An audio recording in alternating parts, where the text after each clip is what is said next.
ತ್ವಚೆಯನ್ನು ಕಾಪಾಡಿಕೊಳ್ಳುವಂಥದ್ದು ಬಹುಮುಖ್ಯವಾದಂಥ ವಿಚಾರ ಇತ್ತೀಚಿನ ದಿನಗಳಲ್ಲಿ. ಕಾರಣ ಎಲ್ಲರೂ ಕೂಡ ತುಂಬ ತಮ್ಮ ಬ್ಯೂಟಿಗೆ ಕಾನ್ಷಿಯಸ್ ಆಗ್ತಾ ಇರುವಂಥ ದಿನಗಳಲ್ಲಿ ಹೇಗೆ ತ್ವಚೆಯನ್ನು ಕಾಪಾಡ್ಕೊಬೇಕು, ಜೊತೆಗೆ ಸೀಸನ್ಗೆ ತಕ್ಕಂತೆ ಯಾವ್ಯಾವ ಫೇಶಿಯಲ್ನ ಮಾಡ್ಕೋಬೇಕು ಅಂತ ತುಂಬ ಯೋಚನೆ ಮಾಡ್ತಾ ಇರ್ತಾರೆ. ಅದಕ್ಕೆ ಸರಿಯಾದ ಒಂದು ಜ್ಞಾನ ಕೂಡ ಇರೋದಿಲ್ಲ. ಆದರೆ ಇವತ್ತು ನಾವು ತೋರಿಸುವಂಥ ಒಂದು ಫೇಶಿಯಲ್ ಏನಿದೆ, ಆ ಫೇಶಿಯಲ್ ಎಲ್ಲ ಸೀಸನ್ಗೂ ಅಪ್ಲೈ ಆಗುವಂಥ ಒಂದು ಫೇಶಿಯಲ್ನ ತೋರಿಸ್ತಾ ಇದ್ದೀವಿ. ಅಂಥ ಫೇಶಿಯಲ್ ಯಾವುದು, ಅದನ್ನು ಹೇಗೆ ಮಾಡಿ ತೋರಿಸ್ಬೇಕು, ಅದರ ವಿಶೇಷತೆಗಳೇನು, ಅವೆಲ್ಲವನ್ನ ತಿಳಿಸ್ಕೊಡೋಕೆ ಇವತ್ತು ನಮ್ಮ ಜೊತೆ ಇರ್ತಾರೆ ಆಯುರ್ವೇದಿಕ್ ಸೌಂದರ್ಯ ತಜ್ಞ ಆಗಿರುವಂಥ ದೀಪಾ ನಾಗೇಶ್ ಅವರನ್ನ ನಮ್ಮ ಕಾರ್ಯಕ್ರಮಕ್ಕೆ ಸ್ವಾಗತವನ್ನ ಕೋರೋಣ. ನಮಸ್ತೆ ದೀಪಾ ಅವರೇ. ನಮಸ್ತೆ. ನಮ್ಮ ಕಾರ್ಯಕ್ರಮಕ್ಕೆ ಆತ್ಮೀಯ ಸ್ವಾಗತ. Thank you so much. So ನೀವು ಇವತ್ತು ನಮಗೆ ವೀಕ್ಷಕರಿಗೆ ತೋರಿಸ್ಕೊಡುವಂಥ ಫೇಶಿಯಲ್ ಹೆಸರೇನು, ಅದರ ವಿಶೇಷತೆ ಏನು? ಈ ಹೆಸರೇ ಹೇಳೋ ಹಾಗೆ ಇದು ಒಂದು ಪಂಚಾಮೃತ ಫೇಶಿಯಲ್. ಇದನ್ನು ಯಾವಾಗ ಇನ್ವೆಂಟ್ ಆಯಿತು ಅಂದರೆ, ನಾನು ಸುಮಾರು ವರ್ಷದಿಂದ ವೇದ ವಿಜ್ಞಾನ ಮತ್ತು ಸೌಂದರ್ಯ ಜ್ಞಾನ ಅನ್ನೋದ್ರ ಬಗ್ಗೆ ರಿಸರ್ಚ್ ಮಾಡ್ತಾ ಇದ್ದೀನಿ. ಸೊ ಹೀಗೆ ರಿಸರ್ಚ್ ಮಾಡುವಾಗ ತಿಳಿದಿದ್ದೇನು ಅಂದರೆ, 2000 ವರ್ಷಗಳ ಹಿಂದೆನೇ ನಮ್ಮ ಭಾರತದಲ್ಲಿ ಈ ಫೇಶಿಯಲ್ ಅನ್ನೋ ಕಾನ್ಸೆಪ್ಟ್ ಇತ್ತು. ಅಂದರೆ ಫೇಶಿಯಲ್ ಅನ್ನೋ ವರ್ಡ್ ಇರಲಿಲ್ಲ ಅಷ್ಟೇನೆ, ಬಿಟ್ಟರೆ ತುಂಬ ಹಳೆ ಕಾನ್ಸೆಪ್ಟೇ ನಮ್ಮ ವೇದ ವಿಜ್ಞಾನ ಸೌಂದರ್ಯ ಜ್ಞಾನ. ಇದರಲ್ಲಿ ನಾವು ಕಂಪ್ಲೀಟ್ ಫೇಶಿಯಲ್ನೇ ಡಿಸ್ಕ್ರೈಬ್ ಮಾಡ್ಬೋದು ಅಂತ ಹೇಳಕ್ಕೆ ಇಷ್ಟಪಡ್ತೀನಿ. ಸೊ ಏನು ಥಿಂಗ್ಸ್ನ ಯೂಸ್ ಮಾಡ್ತಾ ಇದ್ದೀರಾ ಇವತ್ತು ಅಂತ ಅಂದ್ಬಿಟ್ಟು? ಪಂಚಾಮೃತ ಫೇಶಿಯಲ್ ಮಾಡಲು ಬೇಕಾಗಿರುವ ಸಾಮಗ್ರಿಗಳು: ಹಸಿ ಹಾಲು, ಮೊಸರು, ಸಕ್ಕರೆ, ಹಸುವಿನ ತುಪ್ಪ, ಏಲಕ್ಕಿ ಪುಡಿ ಹಾಗೂ ಕೊಬ್ಬರಿ, ಜೇನುತುಪ್ಪ, ಬಾಳೆಹಣ್ಣು ಮತ್ತು ಹಾಲಿನ ಪುಡಿ. ಯಾವುದೇ ಫೇಶಿಯಲ್ ಆಗಲಿ ನಾವು ಫಸ್ಟ್ ಸ್ಕಿನ್ ಅನಾಲಿಸಿಸ್ ಮಾಡಿಬಿಟ್ಟು ಆಮೇಲೆ ಫೇಶಿಯಲ್ನ ಸ್ಟಾರ್ಟ್ ಮಾಡಬೇಕು. ಸೊ ಇವ್ರು ಫಸ್ಟ್ ಸ್ಕಿನ್ ಅನಾಲಿಸಿಸ್ ಮಾಡಿ ನೋಡಿದಾಗ ಆ್ಯಕ್ಚುಲಿ ಫೇರ್ ಟೋನ್ ಇದೆ ಇವ್ರಿಗೆ, ಬಟ್ ಇವ್ರಿಗೆ ಡಾರ್ಕ್ ಸ್ಕಿನ್ ಇದ್ರೂ ಕೂಡ ನಾವು ಈ ಫೇಶಿಯಲ್ನ ಮಾಡ್ಬೋದು. ಸೊ ಎಲ್ಲಕ್ಕಿಂತ ಮುಂಚೆ ನಾವೇನು ಮಾಡ್ತೀವಿ ಅಂತಂದರೆ, ಫೇಶಿಯಲಲ್ಲಿ ಈ ರೀತಿ ಯೂಸ್ ಆ್ಯಂಡ್ ಥ್ರೋ ಅಥವಾ ಡಿಸ್ಪೋಸಬಲ್ ಶವರ್ ಕ್ಯಾಪ್ಸ್ಗಳಿಂದ ಸ್ಟಾರ್ಟ್ ಮಾಡ್ತೀವಿ. ಇದಾದ ನಂತರ ನಾವು ಸ್ಕಿನ್ ಅನಾಲಿಸಿಸ್ ಆಗಿದೆ, ಡೈರೆಕ್ಟಾಗಿ ಕ್ಲೆನ್ಸಿಂಗ್ ಪ್ರೋಸೆಸ್ ಅಂತ ಸ್ಟಾರ್ಟ್ ಮಾಡೋಣ. ಸೊ ಇವಾಗ ವೈಪ್ನ ಹಾಲನ್ನು ಹದ್ದುತ್ತಾ ಇದ್ದೀರಲ್ಲ? ಓಕೆ. ಇದು ಕ್ಲೆನ್ಸಿಂಗ್ ಪ್ರೋಸೆಸ್ಸಿಗೆ. ಸೊ ಅದರಲ್ಲಿ ನೀರು ಬಳಸೋದೇ ಕಮ್ಮಿ ಅನ್ಸುತ್ತೆ. ನೀರು ಯೂಸೇ ಮಾಡಲ್ಲ, ಇಡೀ ಪ್ರೋಸೆಸ್ಸಲ್ಲಿ ನೀರನ್ನೇ ಯೂಸ್ ಮಾಡಲ್ಲ. ಸೊ ಪ್ರತಿಯೊಂದು ಪ್ರೋಸೆಸ್ಸಲ್ಲೂ ಈ ಪಂಚಾಮೃತದಲ್ಲಿ ಏನು ಯೂಸ್ ಮಾಡ್ತಾರೋ ದೇವಸ್ಥಾನದಲ್ಲಿ ಅಭಿಷೇಕಕ್ಕೆ, ಅದೇ ಪ್ರೋಸೆಸ್ನ ಯೂಸ್ ಮಾಡ್ತೀವಿ.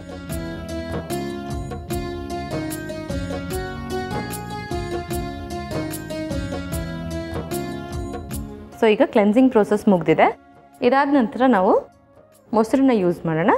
ಸೊ ಪಂಚಾಮೃತದಲ್ಲಿ ಇದೇ ಆರ್ಡ್ರಲ್ಲೇ ಅಭಿಷೇಕ ಮಾಡೋವಂಥದ್ದು. ಸೊ ಸೆಕೆಂಡ್ ಸ್ಟೆಪ್ ಬಂದು ಮೊಸರು. ಸೊ ಮೊಸರು one of the best cleanser, ಜೊತೆಗೆ massager, as well as bleach ಅಂತ ಹೇಳ್ಬೋದು. ಸಾಧಾರಣವಾಗಿ ಪಾರ್ಲರ್ಗಳಿಗೆ ಹೋದರೆ ಬ್ಲೀಚ್ ಮಾಡಿಸ್ಬಿಡಿ ಆಮೇಲೆ ಫೇಶಿಯಲ್ ಮಾಡಿಸಿ ಅಂತ ಹೇಳ್ತಾರಲ್ಲ.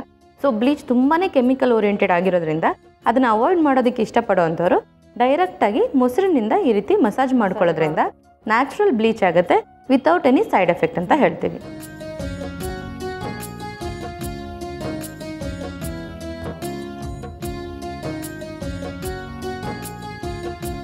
ಸೊ ಇದಾದ ನೆಕ್ಸ್ಟ್ ನಾವು ವೈಪ್ ಮಾಡ್ಕೊಳ್ಳೋಣ. ವೈಪ್ ಮಾಡುವಾಗ ಪ್ರತಿಯೊಂದು ಹಂತದಲ್ಲೂ ಅಬ್ಸರ್ವ್ ಮಾಡಿ, ನಾವು ಹಾಲನ್ನೇ ಬಳಸ್ತಾ ಇದ್ದೀವಿ, ಇಲ್ಲಿ ನೀರಿನ ಪ್ರಯೋಗ ಮಾಡೋದೇ ಇಲ್ಲ ಇಲ್ಲಿ.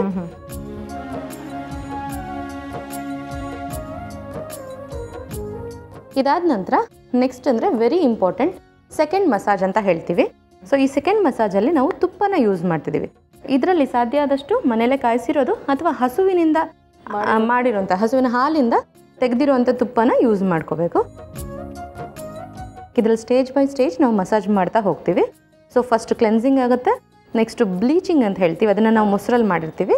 ಸ್ಕ್ರಬ್ಬಿಂಗ್ ಆಯಿತು, ಈಗ ನಾವು ಇದರಲ್ಲಿ ಮಸಾಜ್ ಮಾಡ್ಕೊಂಡು ಮಸಾಜ್ ಮಾಡ್ತಾ ಇದ್ದೀರಾ ನೋಡಿ. ಇದನ್ನು ಮಾಡ್ತಾ ಮಾಡ್ತಾನೆ under eye dark circle reduce ಆಗುತ್ತೆ, ಸ್ಕಿನ್ ಸಖತ್ ಸ್ಮೂತ್ ಆಗುತ್ತೆ, ರಿಂಕಲ್ ಕೂಡ ಲಿಫ್ಟ್ ಆಗಿಬಿಡುತ್ತೆ.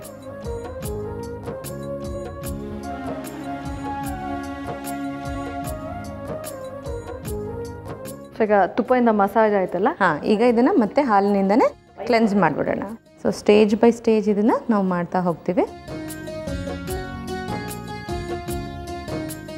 ಈಗ ಇದಿಷ್ಟು ವೈಪ್ ಆದಮೇಲೆ ನೆಕ್ಸ್ಟ್ ನಾವು ಮಾಯ್ಶ್ಚರೈಸಿಂಗ್ ಅಂತ ಹೇಳ್ತೀವಿ. ಸಾಧಾರಣವಾಗಿ ಫೇಶಿಯಲಲ್ಲಿ ಮಾಯ್ಶ್ಚರೈಸಿಂಗ್ ಮಾಡ್ತೀವಿ. ಇದರಲ್ಲಿ ನಾವು ಮಾಯ್ಶ್ಚರೈಸರ್ ಆಗಿ ಯೂಸ್ ಮಾಡ್ತಾ ಇರೋವಂಥದ್ದು ಹನಿನ. ಸೊ ಜೇನುತುಪ್ಪನ ನಾವು ಇದರಲ್ಲಿ ಯೂಸ್ ಮಾಡ್ತಾ ಇದ್ದೀವಿ.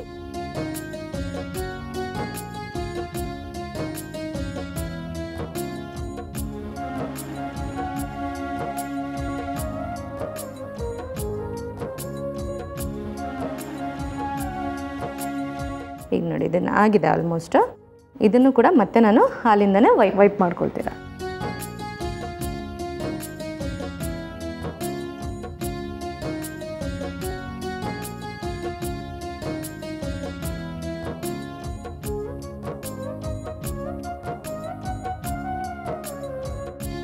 ದೀಪ ಅವ್ರೆ, ಈಗ ಮಸಾಜ್ನೆಲ್ಲ ಪ್ರೋಸೆಸ್ ಮುಗ್ದಿದೆ, ಸೊ ನೆಕ್ಸ್ಟ್ ಸ್ಟೆಪ್ ಏನು ಇವಾಗ ಅಂತ? ನೆಕ್ಸ್ಟ್ ಅಂದರೆ ವೆರಿ ಇಂಪಾರ್ಟೆಂಟ್ ಅಂದರೆ ಪ್ಯಾಕ್ ಅಂತ ಹೇಳ್ತೀವಿ, ಇದೇ ಕ್ಲೈಮ್ಯಾಕ್ಸ್ ಆಫ್ ದ ಫೇಶಿಯಲ್ ಅಂತ ಹೇಳ್ತೀವಿ.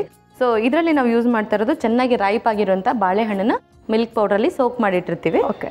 ಅದ್ರ ಜೊತೆಗೆ ನಾವು ಉಳಿದಿರೋಂಥ ಹನಿ, ಶುಗರು, ಇದ್ರ ಜೊತೆಗೆ ಸಕ್ಕರೆ ಮತ್ತು ಏಲಕ್ಕಿ ಪೌಡ್ರು ಇದನ್ನೆಲ್ಲ ಮಿಕ್ಸ್ ಮಾಡಿರ್ತೀವಿ.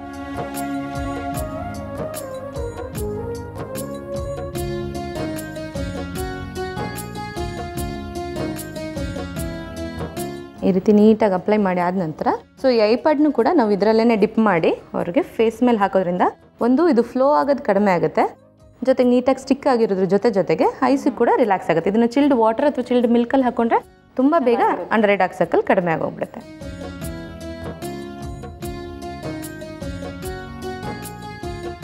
ದೀಪ ಅವ್ರು 10 ನಿಮಿಷ ಆಗಿದೆ ಅಂತ ಅನ್ಕೊಳ್ತೀನಿ, ರಿಮೂವ್ ಮಾಡ್ಬೋದಲ್ಲ? ಸೊ ಇಟ್ಸ್ ರಿವೀಲಿಂಗ್ ಟೈಮ್ ಅಂತ ಹೇಳ್ತೀವಿ. ಹೌದು.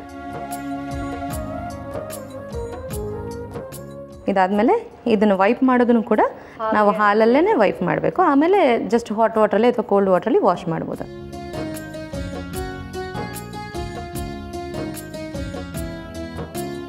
ಈಗ ನೋಡಿ ಕಂಪ್ಲೀಟಾಗಿ ವೈಪ್ ಮಾಡಿದಾಗಿದೆ. ಸೊ ಆಲ್ರೆಡಿ ಫೇಶಿಯಲ್ ರಿಸಲ್ಟ್ ನಿಮ್ಮ ಮುಂದೆ ಇದೆ.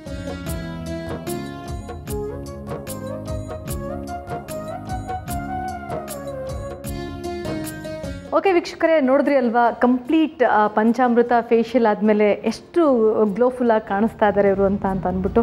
Thank you so much. ಇವತ್ತಿನ ಕಾರ್ಯಕ್ರಮದಲ್ಲಿ ನಮ್ಮ ವೀಕ್ಷಕರಿಗೆ ತುಂಬಾ ಇಷ್ಟ ಆಗುವಂಥ, ತುಂಬಾ ಯೂಸ್ಫುಲ್ ಆಗುವಂಥ ಒಂದು ಫೇಶಿಯಲ್ನ ತೋರಿಸ್ಕೊಟ್ಟಿದ್ದಾರೆ. Thank you so much. It's my pleasure always. ನಾವು ನಿಮ್ಗೀಗ ತೋರಿಸ್ಕೊಟ್ಟಂಥ ಪಂಚಾಮೃತ ಫೇಶಿಯಲ್ ನಿಮಗೆ ಸಖತ್ ಇಷ್ಟ ಆಗಿದೆ ಅಂತ ಭಾವಿಸ್ತಾ, ಜೊತೆಗೆ ಮುಂದಿನ ಭಾಗದಲ್ಲೂ ಕೂಡ ಇಂಥದ್ದೇ ಯೂಸ್ಫುಲ್ ವಿಚಾರವನ್ನು ನಾವು ನಿಮಗೆ ತಿಳಿಸ್ಕೊಡ್ತೀವಿ ಅಂತ ಹೇಳ್ತಾ ಒಂದು ಪುಟ್ಟ ವಿರಾಮವನ್ನು ತೆಗೆದುಕೊಳ್ತೀನಿ.